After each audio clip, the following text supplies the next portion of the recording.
Remontémonos a la calurosa tarde del 24 de julio de 1847, alrededor de las 2 de la tarde, luego de un difícil viaje de 111 días y con 148 miembros de la iglesia que formaban el primer grupo en dirigirse hacia el oeste. Brigham Young, el entonces presidente del Quórum de los 12 Apóstoles, enfermo y débil a causa de la fiebre propia de las montañas, entró en el valle del lago Salado. 2 días más tarde, mientras se recuperaba de su enfermedad, Brigham Young dirigió a varios miembros del Quórum de los 12 y a otras personas en una expedición con el fin de explorar. William Clayton lo registró así. A unos 1.200 metros al norte del campamento, llegamos a una hermosa meseta, llana e inclinada ligeramente hacia el oeste. Mientras inspeccionaba el lugar con el grupo, Brigham Young se detuvo de repente y golpeó con su bastón la tierra exclamando: «Aquí estará el templo de nuestro Dios». Uno de sus acompañantes era el elder Wilford Woodruff, quien dijo que esa declaración lo atravesó como un relámpago y clavó una rama en la tierra para marcar la huella que dejó el bastón del presidente Young. Se escogieron unas 16 hectáreas para el templo y se decidió que la ciudad debía construirse formando un cuadrado perfecto al norte y al sur, al este y al oeste, y que el templo debía ocupar el lugar central. En la Conferencia General de abril de 1851, los miembros de la Iglesia votaron unánimemente para sostener la moción de construir un templo en el nombre del Señor.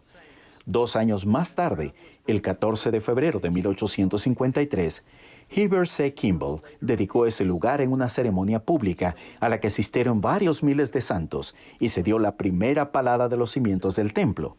Meses después, el 6 de abril, se colocaron y dedicaron las enormes piedras angulares del templo en unas elaboradas ceremonias que incluyeron bastoneros y bandas de marcha y una procesión encabezada por líderes de la iglesia desde el antiguo tabernáculo hasta el terreno del templo, y se ofrecieron discursos y oraciones en cada una de las 4 piedras.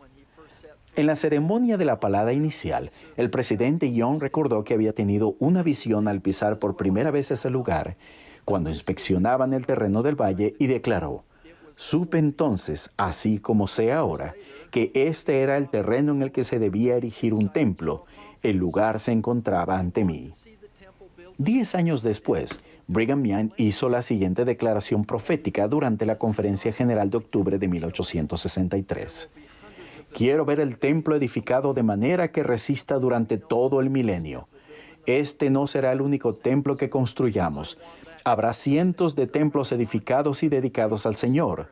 Este templo será conocido como el primer templo edificado en las montañas por los santos de los últimos días. Quiero que ese templo se erija como un orgulloso monumento a la fe, la perseverancia y la laboriosidad de los santos de Dios en las montañas». Unos años más tarde, en la Conferencia General, Brigham Young reiteró: «Hemos comenzado un templo que quiero que resista 1000 años cuando la tierra repose». Al repasar este breve relato, me maravilla la evidencia de Brigham Young. En primer lugar, al asegurarse de que, en la medida de lo posible y con los métodos de construcción disponibles en esa época y lugar, el templo de Salt Lake se construyera de forma que pudiera resistir durante todo el milenio. Y, en segundo lugar, al profetizar acerca de la proliferación de futuros templos en todo el mundo, incluso por centenares. Al igual que Brigham Young, nuestros profetas actuales inspeccionan el templo de Salt Lake y al resto de los templos con mucho cuidado. A lo largo de los años, la primera presidencia ha deliberado en consejo, ocasionalmente con el obispado presidente, para asegurarse de que los cimientos del templo de Salt Lake sean sólidos. Cuando yo prestaba servicio en el obispado presidente, a petición de la primera presidencia, hicimos una inspección general de las instalaciones del templo de Salt Lake, que incluía una evaluación de los últimos avances en las técnicas de diseño y construcción antisísmicas. Estas son partes de la evaluación que se presentó en aquel entonces a la primera presidencia. En el diseño y la construcción del templo de Salt Lake se utilizaron los mejores recursos de ingeniería, mano de obra especializada, materiales de construcción, mobiliario y otros recursos disponibles de esa época. Desde su dedicación en 1893, el templo ha permanecido firme y ha constituido un emblema de fe y esperanza y una luz para las personas. Se ha tenido sumo cuidado en manejar, limpiar y mantener el templo en buenas condiciones. El exterior de granito y los travesaños y las vigas de soporte del suelo interior se encuentran en buen estado. Hay estudios recientes que confirman que el lugar escogido por Brigham Young para el templo tiene un suelo muy bueno y cualidades de compactación excelentes. Como conclusión, la evaluación determinaba que se necesitaban reparaciones y mejoras habituales para renovar y actualizar el templo, incluso la cubierta exterior y las áreas superficiales, los sistemas obsoletos de servicios públicos y las zonas del bautisterio. No obstante, se recomendó también que se considerara una mejora antisísmica más exhaustiva, que debía realizarse empezando en los cimientos del templo y hacia arriba. Como recordarán, el presidente Brigham Young participó personalmente y con gran detalle en la construcción de los cimientos originales del templo, que han sido de gran utilidad para este desde su finalización hace 127 años. El nuevo paquete de mejoras antisísmicas propuesto para el templo utilizaría una tecnología de aislamiento de la base, algo que no se podía imaginar en el momento de su construcción. Se considera que estas mejoras representan la ingeniería más novedosa y avanzada para la protección contra terremotos. Esta tecnología de desarrollo reciente comienza en los mismos cimientos del templo y aporta una sólida defensa contra daños en un terremoto. Básicamente, refuerza estructuralmente el templo para que se mantenga firme, aunque el terreno y su entorno se vean sometidos a un terremoto impactante. La primera presidencia anunció el año pasado que en la renovación del templo se utilizaría esa tecnología. Bajo la dirección del obispado presidente, la construcción comenzó hace unos meses, en enero de 2020. Se calcula que se terminará en unos 4 años aproximadamente. Cuando contemplo los próximos 4 años de la vida de este hermoso, noble, exaltado e impresionante templo de Salt Lake, los imagino como un tiempo de renovación más que un tiempo de clausura. De manera similar, podríamos preguntarnos, ¿en qué forma esa extensa renovación del templo de Salt Lake podría inspirarnos a experimentar nuestra propia renovación, reconstrucción, renacimiento o restauración espiritual? Una mirada introspectiva podría revelar que también nosotros y nuestras familias podríamos beneficiarnos de realizar una labor necesaria de mantenimiento y renovación, e incluso mejoras antisísmicas. Podríamos iniciar ese proceso preguntándonos, ¿cómo son mis cimientos? ¿Cuáles son los componentes de las piedras angulares de paredes gruesas y estables y sólidas que forman parte de mis cimientos personales en los que se apoya mi testimonio? ¿Cuáles son los elementos fundacionales de mi carácter espiritual y emocional que nos permitan a mí y a mi familia permanecer firmes e inamovibles e incluso resistir los impactantes y tumultuosos terremotos que con certeza tendrán lugar en nuestra vida? Los acontecimientos similares a un terremoto suelen ser difíciles de predecir y se presentan en distintos niveles de intensidad. Batallar contra preguntas o dudas, afrontar la aflicción o la adversidad, o esforzarse por superar ofensas personales relacionadas con líderes, miembros, doctrina o normas de la Iglesia.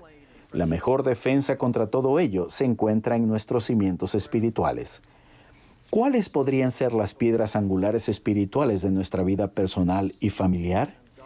Quizás sean los principios simples, sencillos y preciados de vivir el Evangelio.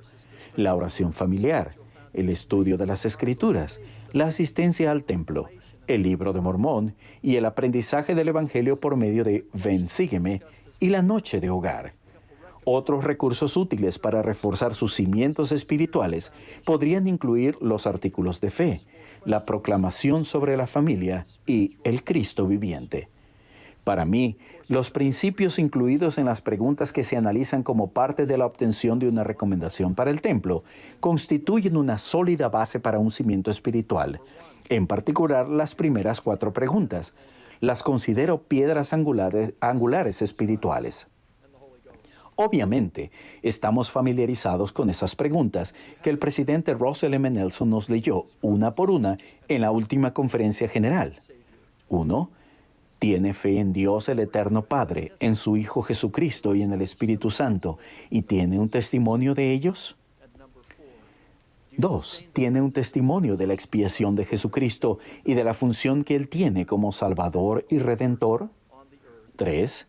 Tiene un testimonio de la restauración del Evangelio de Jesucristo. 4.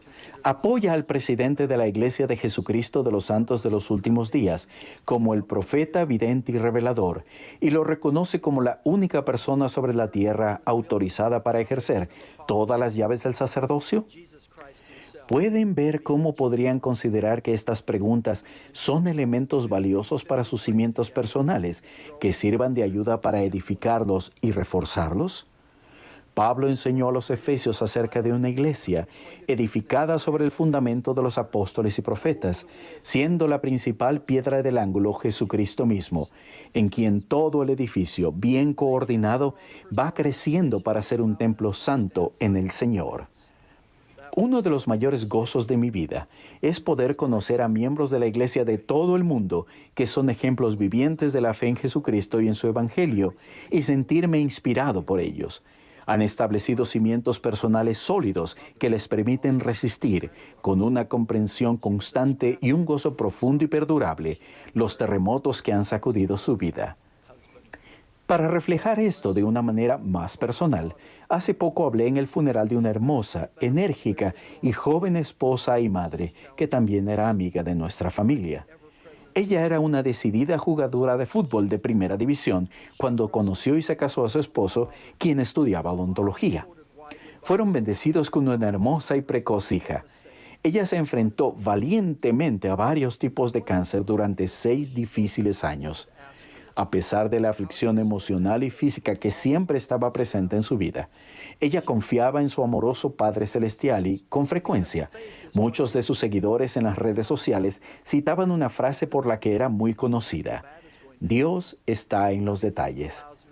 En una de sus publicaciones en las redes sociales, escribió que alguien le había preguntado: ¿cómo puedes seguir teniendo fe con todo el dolor que te rodea? Ella respondió firmemente con estas palabras: porque la fe es lo que me hace seguir adelante en estos oscuros momentos. Tener fe no significa que no te vaya a ocurrir nada malo. Tener fe me permite creer que de nuevo habrá luz, y esa luz será incluso más brillante porque he caminado a través de la oscuridad. Por mucha oscuridad que haya presenciado a lo largo de los años, he sido testigo de mucha más luz. He visto milagros, he sentido la presencia de ángeles, he sabido que mi Padre Celestial me sostenía. No hubiera experimentado nada de eso si la vida fuera fácil. Quizá desconozca el futuro de esta vida, pero no es así con mi fe. Si escojo no tener fe, estoy escogiendo caminar únicamente en la oscuridad, porque sin fe, lo único que queda es oscuridad. Su inquebrantable testimonio de fe en el Señor Jesucristo, en sus palabras y en sus actos, fue una inspiración para los demás. Aunque su cuerpo estaba débil, elevó a otros para que fueran más fuertes. Al igual que esta hermana, pienso en otros innumerables miembros de la iglesia, guerreros como ella, que caminan cada día con fe, esforzándose por ser discípulos verdaderos e inmutables de nuestro Salvador Jesucristo. Aprenden de Cristo, predican de Cristo y se esfuerzan por imitarlo.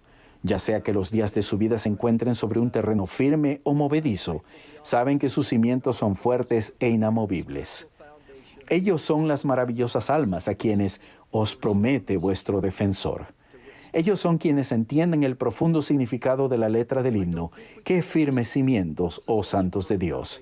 Me siento infinitamente agradecido por poder caminar entre aquellos que han preparado unos cimientos espirituales dignos del nombre de santos y que se encuentran suficientemente fuertes y seguros como para aguantar las muchas conmociones de la vida.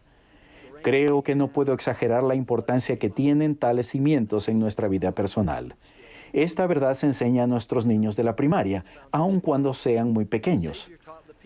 En roca el hombre sabio construyó, y la lluvia descendió, y la lluvia cayó, y todo se inundó, y la casa en la roca se quedó.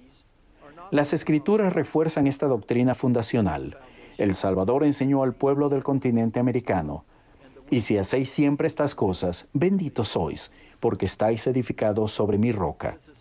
Pero aquellos que de entre vosotros hagan más o menos que esto, no están edificados sobre mi roca, sino sobre un cimiento arenoso. Y cuando caiga la lluvia y vengan los torrentes y soplen los vientos y den contra ellos, caerán. Los líderes de la iglesia esperan sinceramente que las importantes renovaciones del templo de Salt Lake contribuyan a que se cumplan el deseo de Brigham Young de ver el templo edificado de manera que resista durante todo el milenio. Durante los próximos años, ruego que estas mejoras que hagamos en el templo nos conmuevan e inspiren individualmente y en familia, para que también nosotros, metafóricamente, estemos edificados de manera que resistamos durante todo el milenio. Así lo haremos conforme llevemos a cabo el encargo del apóstol Pablo de ir atesorando para nosotros un buen fundamento para el tiempo que está por venir, que echemos mano de la vida eterna. Ruego fervientemente que nuestros cimientos espirituales sean seguros, que nuestro testimonio de la expiación de Jesucristo y de su función como nuestro Salvador y Redentor se convierta en nuestra principal piedra angular. En su nombre, sí, Jesucristo. Amén.